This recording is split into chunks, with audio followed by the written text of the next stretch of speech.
देखो, अगर हमारे पास स्टॉक था और हमने उससे ये प्राइमरी स्टॉक था और हमने ये उससे सेकेंडरी स्टॉक बना लिए, एक सैंपल और एक स्टैंडर्ड।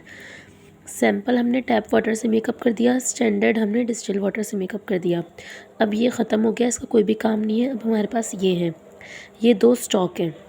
हमने इनसे आगे अपने वर्किंग फ्लास्क बनाने हैं।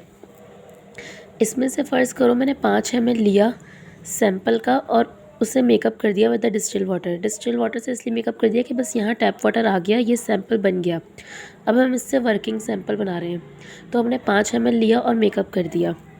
इसी तरह हमने स्टैंडर्ड का 5 ml लिया स्टैंडर्ड की फ्लास्क में और मेकअप कर दिया। अब इसका 5 ml लिया और इसका 5 ml लिया, 10 ml हो गया, इस फ्लास्क में डाला और इसको मेकअप कर दिया।